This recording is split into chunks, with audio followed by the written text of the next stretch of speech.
Avance Daddy. Dans les Écritures, quand vous allez en profondeur, vous allez voir qu'il n'y a pas eu une seule rébellion. Amen. Amen. Quand vous lisez les Écritures, vous verrez très clairement qu'il n'y a pas eu une seule rébellion. Il y a eu, si on doit les comptabiliser, il y a eu 3 grandes rébellions. La première est la plus connue, la deuxième a été toujours là sous nos yeux, mais la troisième est beaucoup plus connue par les Juifs et par les premiers chrétiens juifs qui avaient reçu le salut. C'est ainsi que quand vous allez lire l'épître de Pierre ou l'épître de Jude, vous allez voir des choses que eux, comme des Juifs, avaient été informés et que vous ne verrez pas forcément dans les premiers livres de la Bible qu'on appelle la Torah. Suivez-moi très très bien. Et à ton voisin participant de la nature divine. Il y a eu 3 grandes rébellions, si on peut les comptabiliser, depuis le commencement. La première rébellion, je ne parle pas des légendes, je parle de ce qui est écrit. La première rébellion a été celle de Lucifer. En hébreu, son nom est Hélel, H-E-L-E-L. Beaucoup de gens ne sont même pas informés sur ça. Connaissons que la signification latine qui veut dire Lucifer, mais il n'y a aucun verset de la Bible où c'est écrit Lucifer. Mais quand vous regardez en hébreu, là où il est écrit astre brillant, qui veut dire aussi porteur de lumière, le nom est Hélel ou bien Eilel. E-H-E-Y-L-E-L. C'est avec la venue du latin qu'on a converti cela en Lucifer. Mais Lucifer n'est pas en hébreu. Est-ce qu'on peut avancer? Bon, déjà quand je dis ça, quelque chose bouge en toi. Depuis que tu es né de nouveau, tu sais qu'il s'appelle Lucifer. Là, tu l'as appelé en latin. Mais en hébreu, dans la langue des Juifs, l'astre brillant est appelé Hélel. H-E-L-E-L. H-E-L-E-L. Est-ce que c'est clair? La première rébellion est celle dont on parle du porteur de lumière. Il s'appelait Hélel. Dieu avait mis le sceau sur lui par rapport à la perfection. Et il s'était dit qu'il devrait devenir semblable au Très-Haut. Vous savez ce qui s'est passé à la suite?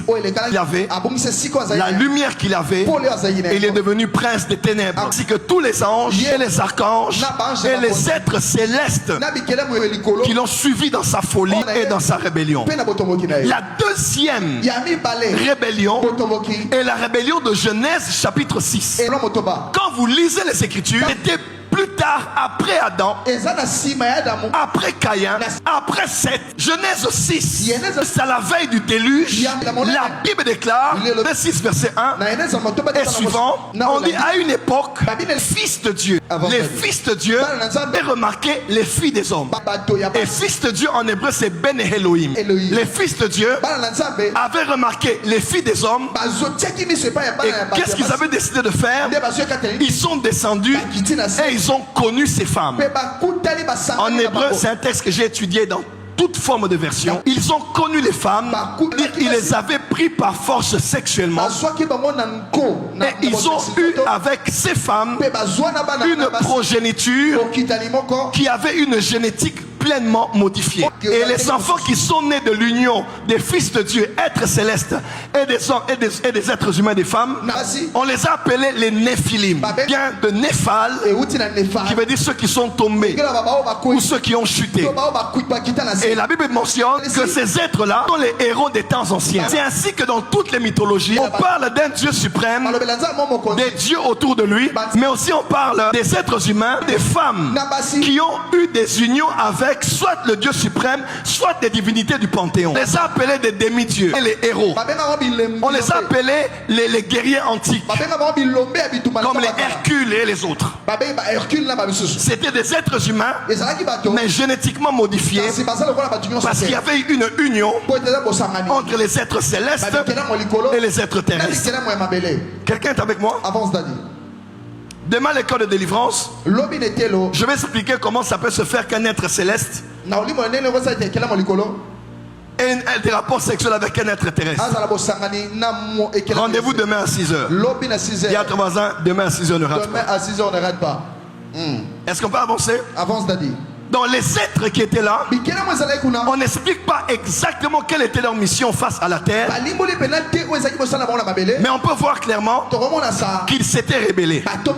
Et il y a plusieurs livres apocryphes, plusieurs livres qui ne sont pas canonisés, qui parlent un peu plus en profondeur de qu'est-ce qui s'était vraiment passé à cette époque-là, pour que Dieu en arrive à pouvoir éradiquer tous les êtres humains de la terre, tout en ne gardant que la famille de Noé. On dit Noé trouva grâce aux yeux de l'Éternel parce que lui il était intègre. Quand vous allez en hébreu, on n'explique pas l'intégrité comme une vertu spirituelle, mais on la mentionne comme une pureté génétique et physique. Je n'ai pas le temps d'expliquer ça. Ce sont mes études de plus de 10 ans. Donc, en d'autres termes, la deuxième rébellion, ce sont les fils de Dieu qui s'étaient rébellés. Ils ont fait autre chose et ils ont détruit les gènes, la génétique sur toute la surface de la terre. Et les êtres humains n'étaient plus totalement à l'image de Dieu. Ils étaient une partie de Dieu et une partie d'autre chose. Jésus a dit dans les de la fin, les choses se feront comme à l'époque de Noé. Pourquoi Jésus l'a-t-il dit? Parce que seulement les gens se mariaient, ils mariaient leurs enfants et ils faisaient la fête. Loin de là, il y avait autre chose qui s'était passé à l'époque de Noé, qui va se passer en ce temps de la fin, avant que le jugement de Dieu ne tombe. La grande tribulation, autant que le déluge avait tué la population mondiale. Et cette chose, c'est la modification de l'être humain. Tout a commencé peu à peu. On manque une dent, on nous plombe la dent. On fait une opération, les os sont brisés, on nous met une partie de fer. Le cœur a un souci, on fixe un pacemaker. Et quand on commence à avancer plus loin avec la médecine, on a utilisé les prothèses et tant d'autres choses, jusqu'à des membres artificiels, des greffages, pour que la vie soit préservée et que quelqu'un continue à vivre. Et c'est aller plus loin. Je vous ai dit ici l'histoire de la vision du roi Nebuchadnezzar. Le dernier royaume qu'il a vu, le dernier royaume, avant la pierre qui allait venir, le dernier royaume, au pied, juste aux orteils, il y avait un mélange d'argile et de fer. Argile et de fer. Pasteur Mike, et si on devait considérer que c'est ce qui est en train d'arriver dans cette 4e révolution industrielle, où l'homme est mélangé au fer. On a tous connu ici 2 films qui ont commencé à annoncer cette réalité. Premier film, Terminator. Deuxième film, Robocop. Où on voit quelqu'un, même après un accident, on peut récupérer le reste de son corps et le mélanger avec le fer. Mes frères et sœurs, la Bible a des prophéties précises. Avant que l'enlèvement n'ait lieu, avant que l'ère du royaume n'entre en jeu, le monde va se développer au point où l'argile sera mélangée au fer. Et l'homme a été créé à partir de l'argile de la terre. L'argile et le fer. Suivez les documentaires aujourd'hui. On parle des hommes augmentés. On parle des super soldats avec des sérums particuliers qu'on les injecte. La fameuse histoire de Capitaine America ou de son ami Blocky, je sais pas si... Pardon? Bucky, oui. Qui lui aussi était augmenté et avait un bras en fer. C'est le monde dans lequel on entre aujourd'hui. Il y a des coureurs qui courent avec des pieds en fer. Il y a des gens qui n'ont plus de mains mais qui ont des mains en fer. Aujourd'hui, Elon Musk est en train de penser à comment prendre le cerveau, la conscience de l'homme et stocker ça dans un disque dur. Tu ne peux plus dire, oh prophète, prêche-nous l'évangile simple.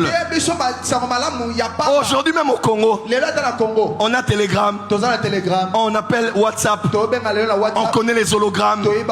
Le monde est en train de changer. Et Jésus a dit, comme c'était au temps de Noé, comme ça sera dans ce temps.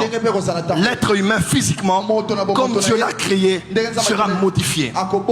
Aujourd'hui, on prépare les bébés à la carte. C'est-à-dire là où tu es, tu veux un bébé particulier avec une technologie qu'on appelle CRISPR-Cas9. Donc tu es là, tu dis, bon, j'aimerais avoir un enfant et tu vas commander. Vous voulez quelle couleur Dieu? Je veux les yeux bleus. Tu cliques. Vous voulez quel genre de cheveux? Un peu beaucoup tu de cliques. cheveux au front. La couleur que tu veux. Et avec la manipulation génétique, on te donne le genre de bébé que tu veux.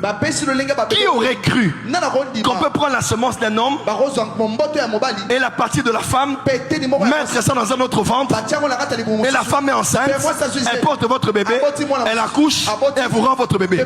Qui aurait cru ça autrefois? Frère, nous sommes dans les derniers jours. La science aide pour beaucoup, mais la science est dans l'agenda antichrist pour faire avancer les desseins de Satan en ces derniers jours. Voilà pourquoi je prie. Je ne juge pas les gens qui utilisent certaines manières de faire pour avoir des enfants. Je ne suis pas là pour vous juger, mais je prie que nous sommes participants de la nature divine, à telle enseigne que les chrétiens et les enfants sans recourir à ces voies, pour que ces gens-là sachent qu'il y a un Dieu aujourd'hui qui est capable de faire sans qu'on passe par ces mélanges qui des fois dérangent même la conscience des plus avisés. C'était une parenthèse, une grande parenthèse. La deuxième rébellion, la rébellion des fils de Dieu qui ont connu les filles des hommes. Mais il y a une troisième rébellion.